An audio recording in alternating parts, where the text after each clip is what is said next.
Nivaleth. The next morning in Nivaleth was a bright and beautiful spring day. Colorful birds sang cheerfully, and many radiant butterflies fluttered from flower to flower. Sometimes they would land on a soft horse nose or the hand of a passing wanderer.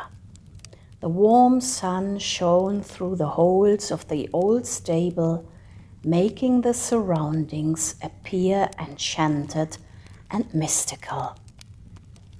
Perry had slept well, Dusty too, and both could hardly wait to reach the village and indulge in the delicious food. Before that, Perry washed his face with fresh water from a spring. It felt good. The water in Nivaleth was sweet, crystal clear, and healing, especially when used to make tea. After they had eaten the last of their vegetables and bread from their supply, they set off. "The last fake roast was excellent," said Dusty happily, lost in thought. "Indeed, let's see what we can taste this time. I heard this village is known for its special cabbage," Perry said cheerfully. "What kind of cabbage?" asked Dusty, intrigued. "This cabbage supposedly has transparent leaves that resemble crystal and has an amazingly spicy aroma," he explained. Dusty was thrilled and suggested they walk a bit faster to arrive as quickly as possible. The rain had decorated everything with tiny drops. Perry dreamily looked over the meadow, which sparkled in the sunlight with 1,000 rainbow colors. In the background stood the majestic mountains.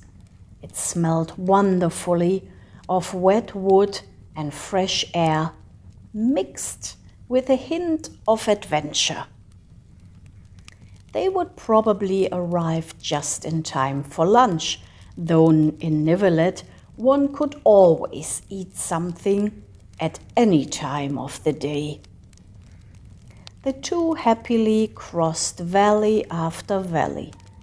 Apart from the mountains, there were hardly any forests here.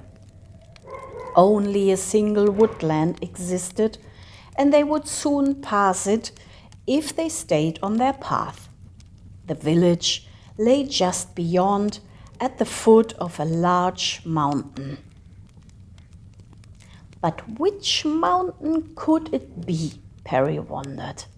As always mentioned, he wasn't the best at reading maps, and the many paths could easily confuse someone.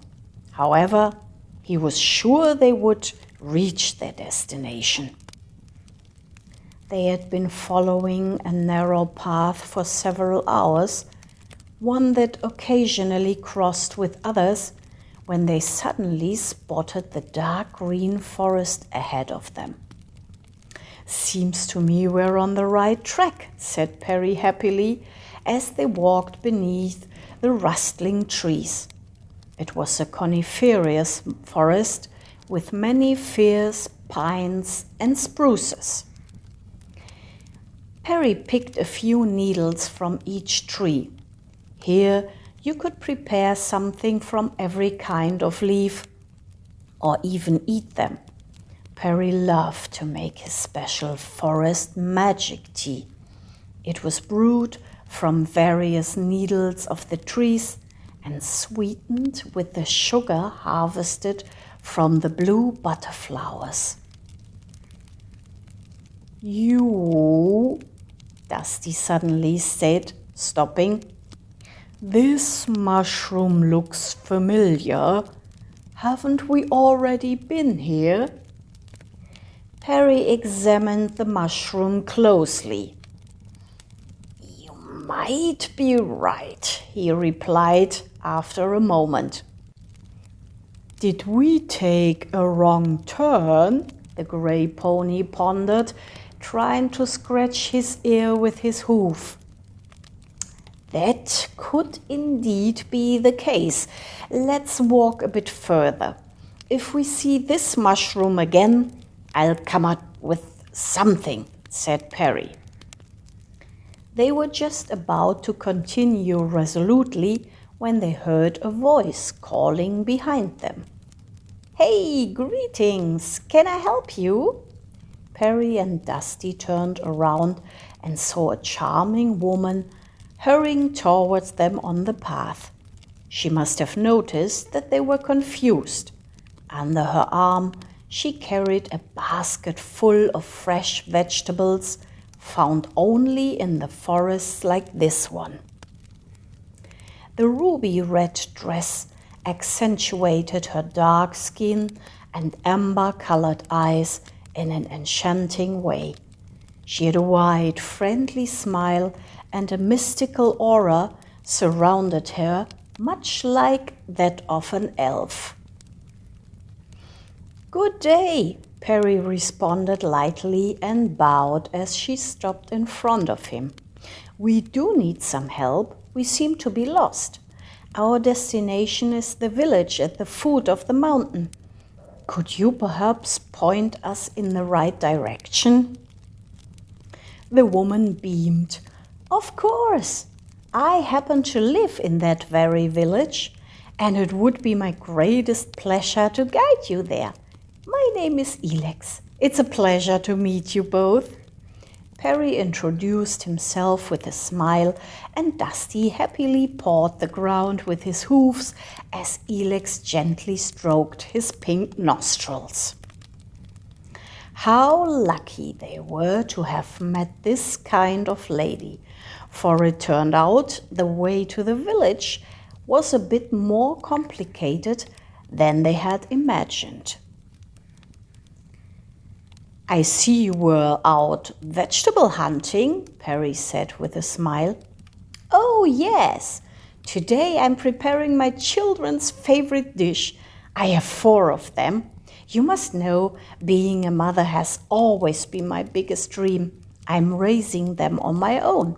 Nothing makes me happier than hearing them laugh while they play together. And when I need help, my mother or my neighbors are always there for me, Elex said with glowing eyes. That is truly impressive, dear Elex. You are a wonderful mother. One can tell you're living your dream, Perry replied respectfully. He had always admired mothers and fathers, including his own loving parents. Elex became even more cheerful at his words.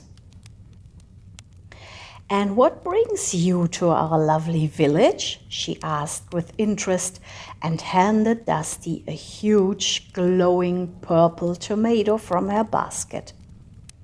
Dusty and I are traveling across the land. I'm searching for something, though I'm not quite sure what it is yet. Oh, by the way, could this piece of jewelry be yours? He stopped, pulled out the necklace, and handed it to her.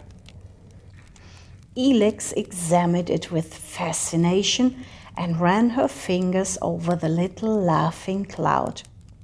No, it's not mine. I've never seen a pendant like this before. It's rare and unique. You know, before I moved to this village, I traveled quite a bit by myself, but I've never come across anything like this, she said, and handed the necklace back to him.